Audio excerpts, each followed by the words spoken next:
Hello again from SanDiegoHaunted.com. My name is Daniel Scott, and we're going to be talking about paranormal music boxes.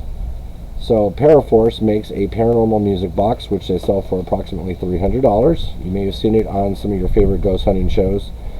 It is a motion-driven music box. It also is a trigger device because it plays music. There's a lot of theories that music can stimulate the paranormal into acting out. So it's kind of a 2-for-1. I thought the price tag is a little steep. It is handmade and it seems to be a quality product. But $300 is a lot of money to drop for one piece of ghost hunting equipment. So I figured I'd try to make my own. And I think this is a pretty successful build. So I'm just going to go through the parts of it real quick. First show you how it works. I'm going to press the red button. We're going to move it forward so you can see it a little bit better. And then we're going to put our hand in front of it. And you can see that it makes the noise and the skeleton's eyes light up, which I thought was a pretty cool little touch. So the candy box for this was at 99 cents from Halloween a few years back. The sensor up here is a sonic motion activated sensor. Inside of this box, it's pretty simple. What we have here is your cheapest run-of-the-mill You Are My Sunshine music box connected to a 6-volt 45 revolutions per minute high torque motor. It's rated at 6 volts. I use 9 volts to power it. I noticed the Paraforce model uses 2 9-volt batteries. Mine uses the exact same system, 2 9-volt batteries, one to power the motor and one to power the electronics. So that's the inside of that. The second part of this is a very cheap wooden casket that I got online. Super cheap. It was unfinished. I just painted it black. So inside of here is the remainder of the module. You have a sonic motion sensor in the front. You have an Arduino board.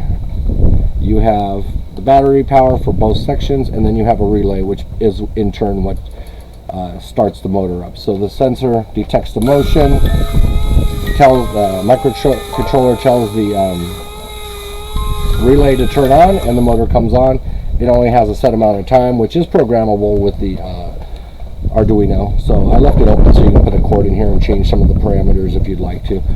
And then that's my version of one version that I made of the paranormal music box. I'm gonna do it again just to make it go off. Awesome. And I've tested this for hours on end, and it's very reliable. You only get, I would say, 2 feet. 2 feet. If there's any movement within 2 feet of the front of this device, it will go off. And you should not use it outside, because if there's wind blowing and leaves and trees and all that kind of stuff, it will activate. Now we're outside, we don't have any of those things going on at the moment. It is windy here, but we don't have anything blocking it going in front of the view of the actual sensor. So that's one version. And then I got to thinking, you know, I bet you could make even cheaper models of this without all that kind of mechanics involved. So this is what we call the La La Girl. The La La Girl is one box. It's connected to an external amplified speaker. I'm just going to push the button, and you'll hear that the La La Girl turns on. And here we go.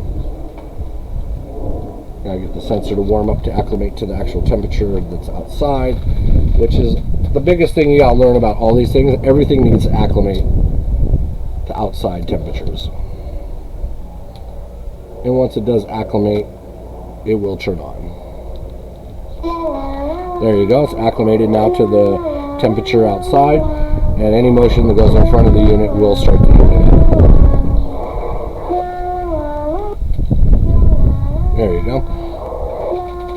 And right now it's reacting to above me. We have a canopy and it's moving in the wind, so now it's going to just detect that movement. So this one is actually really super cheap. It's about $15 to build.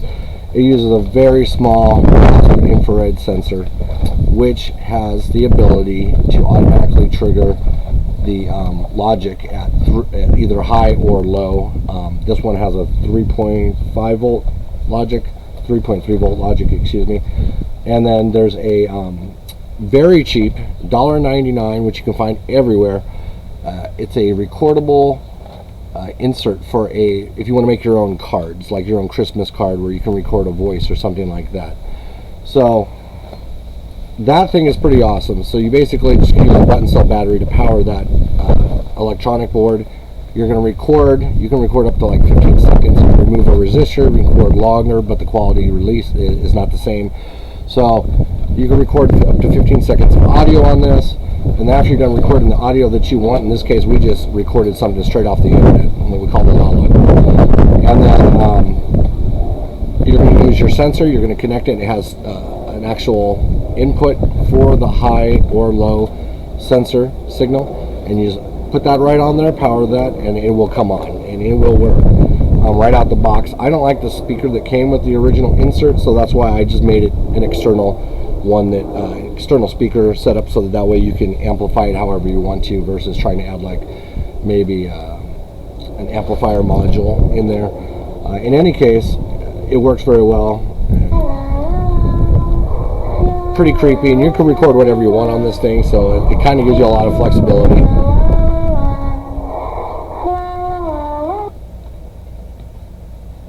And then we're just going to turn it off. So that's the two versions that I've created. One for about $15, one for roughly $50, $60, somewhere in there. And both of them are very effective at what they do. I've used this one for 3 Halloweens now, and it never ceases to amaze me how many people like get scared when they walk past it and they hear the La La Girl. So it's kind of cool for a Halloween effect, but it also can be used for the ghost hunting field. This one I haven't tested in the field yet. I've used it around, my house just to play with it, see how it works, see how long the battery life is. And this thing has a very long battery life. 2 9-volt batteries. This thing will last quite some time being left on. Same with this one, a couple button cell batteries, and this thing lasts forever. This thing, I've not changed the batteries once in 3 years, so it's got a long lifestyle. So if you guys like the build, you can build your own. It's not really hard. It's pretty inexpensive, and you get kind of pretty much the same result. So that's Daniel Scott from SanDiegoHaunted.com. Talk to you guys again.